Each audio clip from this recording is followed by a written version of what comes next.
प्रदेश के पूर्व मुख्यमंत्री और राज्यसभा सांसद दिग्विजय सिंह आज इंदौर पहुंचे।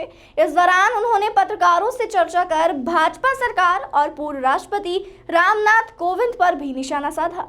प्रदेश के पूर्व मुख्यमंत्री और राज्यसभा सांसद दिग्विजय सिंह आज इंदौर पहुंचे और उन्होंने पत्रकारों से चर्चा की। इस दौरान उन्होंने राहुल गांधी की यात्रा को लेकर भाजपा द्वारा उठाए जा रहे सवालों के जवाब दिए। उन्होंने पूर्व राष्ट्रपति रामनाथ कोविंद पर भी निशाना साधा है। दिग्विजय सिंह ने कहा कि 5 साल राष्ट्रपति रहते हुए उन्होंने दलित समाज के लिए कोई भी कार्य नहीं किए, जबकि वह स्वयं दलित समाज में आते हैं। वहीं दिग्विजय सिंह ने बीजेपी पर निशाना साधते हुए कहा कि भाजपा खरीद फरोख्त की राजनीति करती है, जिसका उदाहरण मध्य प्रदेश की वर्तमान सरकार है। दिवस मना रही है। बीजेपी अभी कुछ समय से लगातार आदिवासियों को ये योजनाएं लागू कर रही है, उनका आना जाना हो गया है मऊ में भी। और बिरसा मुंडा, मैं कुछ अपनी बात कह लूँ, उसके बाद तेरा पंचायत। जी। आज उस महान स्वतंत्रता संग्राम सेनानी जिसने ब्रिटिश हुकूमत के छक्के छुड़ा दिए, आदिवासियों के संघर्ष में जीवन बिताया, त्याग किया, तपस्या की, यातनाएं सही, बिरसा मुंडा जी के जयंती पर आज हम उन्हें स्मरण करते हैं। और साथ में आज विनोबा भावे जी का भी आज उनके देहांत हुआ था, उन्हें भी हम स्मरण करते हैं। विनोबा भावे भूदान मूवमेंट में 50,000 किलोमीटर से ज्यादा पैदल चले थे। आज तक उनका ये रिकॉर्ड कोई नहीं तोड़ पाया। जहां उन्होंने लाखों एकड़ जमीन लाखों गरीबों को बांटी और बड़े बड़े लैंड होल्डर्स से बिना किसी नियम कानून और के केवल लोगों से मांगी और उन्होंने दी। आज उन्हें भी हम स्मरण करते हैं। जहां तक भाजपा का सवाल है, ये आयोजनों में ज्यादा विश्वास करते हैं। इवेंट मैनेजमेंट के मामले में अडवाणी जी ने खुद ने कहा था कि नरेंद्र मोदी जी इवेंट मैनेजमेंट में बहुत ही माहिर हैं। कोविंद जी अनुसूचित जाति के राष्ट्रपति बने।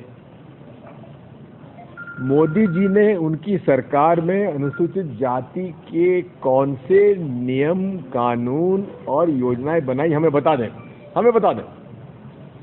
5 साल कोविंद जी अध्यक्ष रहे। दलित कौन सा हित किया, इस देश के करोड़ों दलितों का कौन सा हित किया राष्ट्रपति जी ने, हम जानना चाहते हैं। आज श्रीमती द्रौपदी मुर्मू जी, हमें इस बात का गर्व है कि वे राष्ट्रपति हैं। हम उम्मीद करते हैं कि जो आदिवासियों की पर प्रताड़ना मध्य प्रदेश में हो रही है, उस पर वो बोले तो, ना बोले तो हम लोगों का प्रतिनिधिमंडल मिल ले। पन्ना में भारतीय जनता पार्टी के अध्यक्ष डॉक्टर BD शर्मा के खास उन्होंने आदिवासी की जमीन पे कब्जा कर रखा है। एक आदिवासी के से जमीन खरीदी 90 लाख में, और 90 लाख मिलने के बाद उस आदिवासी के घर में गया। उसके घर का मैंने फोटो मेरे फोन में है, आपको मैं दिखा दूंगा। मैंने उसका घर पे गया तो ताला लगा हुआ था, और उसके भाई से पूछा कि तुम्हारा भाई कहाँ गया, तो उनके साथ चैत काटने गया है। जिसको 90 लाख का पेमेंट हुआ हो, क्या वो चैत काटने जाएगा? क्या कच्चे घर में रहेगा? जब भी पन्ना में जाता हूं तो उसको वो गायब कर देते हैं। इसी प्रकार एक टीकमगढ़ में भी इसी बात की घटना हुई है। आदिवासी के नाम से जमीन खरीद के उन्होंने खुद ने कब्जा कर लिया। इस प्रदेश में पैसा का कानून जो आदिवासियों के हित में है उसको लागू क्यों नहीं करते? उसके नियम क्यों नहीं बनाते? केवल आयोजन आज करने वाले और आयोजन क्या करने वाले हैं? ऐसा एक लागू करने वाले। लागू तो है, नियम क्यों नहीं बना रहे? नियम कहाँ है? और उसमें ग्राम सभा को जो है कंसेंट आवश्यक है। नियम में कंसेंट, मैंने नियम बनाए थे, बिना ग्राम सभा के अनुमति के कोई काम नहीं किया जा सकता। उस नियम को कर दिया सलाह ली जाएगी। सलाह मतलब उनसे पूछा जाएगा, वो अगर मना करेंगे तो उसको बाइंडिंग नहीं है। तो हम तो चाहते हैं कि ये आपको प्रश्न पूछना चाहिए मुख्यमंत्री जी से, ट्राइबल लीडर से, और राष्ट्रपति जी से मैं अनुरोध करूंगा कि आप नियम मंगा के देख तो लीजिए। कंसेंट कॉन्करेंस के बजाय कंसल्टेशन को क्यों लाया गया? आदिवासियों की जमीनों पे जो कब्जा हो रहा है उस पर क्यों नहीं आप कार्रवाई कर रहे हैं? निर्दोष आदिवासियों पर झूठे केसेस क्यों लादे जा रहे हैं? उनको जेल क्यों भेजा जा रहा है? पुलिस कस्टडी में आदिवासियों की को 2 हत्याएं हुई हैं, उन पर कार्रवाई क्यों नहीं की गई? बुधनी में शिवराज सिंह चौहान के क्षेत्र में उनके सहजाति व्यक्ति ने आदिवासी महिलाएं बैतूल की आई थी वहां चैत काटने के लिए, उनके साथ बदसलूकी की। जब आपत्ति की गई, उससे मारपीट हुई, उसमें एक व्यक्ति की हत्या हो गई और ये बताया गया कि वो व्यक्ति को सांप ने काटा है। पोस्टमार्टम नहीं हुआ और जबरदस्ती ले जाकर जब वहां पे बैतूल ले गए, आंदोलन हुआ। आंदोलन होने पर लाठियां चलाई और जबरदस्ती उसका दाह संस्कार कर दिया गया। मेरे पास ऐसे कम से कम 50 उदाहरण हैं। क्या मुर्मू जी, हमारे महामहिम राष्ट्रपति जी, मुझे उस डेलीगेशन के साथ आने का अवसर देंगे? मैं उनसे समय मांगूंगा।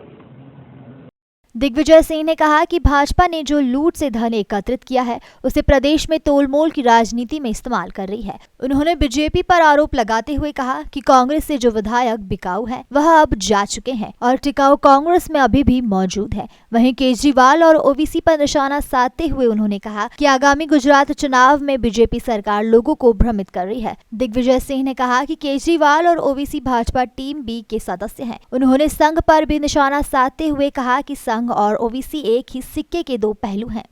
ओवीसी और आम आदमी पार्टी की है, वो तो बी टीम है। वो तो मैं तो आज से नहीं, 2012 में मेरे स्टेटमेंट आप देख लीजिए। मैंने कहा था अरविंद केजरीवाल जो है ये आरएसएस का भारत, कांग्रेस मुक्त भारत का एक अंग है और ये भाजपा की बी टीम है।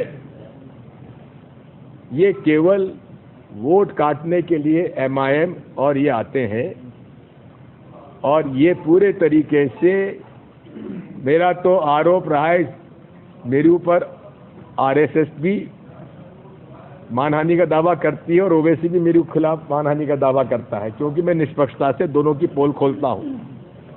ये एक थाली के चट्टे बट्टे हैं, एक सिक्के के 2 पहलू हैं। आरएसएस अपंजीकृत संस्था है कि नहीं है? बताइए सर। ये ओवैसी नहीं, मैं पूछो, एक जवाब दीजिए। क्या आरएसएस पंजीकृत संस्था है या नहीं? नहीं है। आप पंजीकृत संस्था नहीं है तो अकाउंट भी नहीं है। अकाउंट नहीं है तो गुरु दक्षिणा कहां जमा होती है? गुरु दक्षिणा ली जाती नहीं ली जाती पूरे देश में? कहां जमा होती है? कौन से खाते में जमा होती है? ऐसे में आरएसएस का ऑफिशियल हैंडल पर ट्वीट आया था कि हमने कोविड में 7 करोड़ रुपए खर्च किए। मैंने वित्त मंत्री जी को पत्र लिखा है कि जो संस्था रजिस्टर्ड नहीं है, जिसका अकाउंट नहीं है, उसने 7 करोड़ रुपए नकदी मनी लॉन्ड्रिंग की कि नहीं की, उस पर छापा क्यों नहीं डलता, उन पर कार्रवाई क्यों नहीं होती। मेरे पास खबरें आरएसएस वाले भेजते, भैया हमारी खाए की लगे हो, मोदी के खिलाफ बोलो ना। राहुल गांधी की यात्रा को लेकर दिग्विजय सिंह ने कहा कि राहुल गांधी की यात्रा का ही यह असर है जो संघ के लोगों ने मस्जिद और मदरसा जाना शुरू कर दिया है। उन्होंने कहा कि राहुल गांधी की भारत जोड़ो यात्रा प्रदेश में नया राजनीतिक इतिहास रचेगी।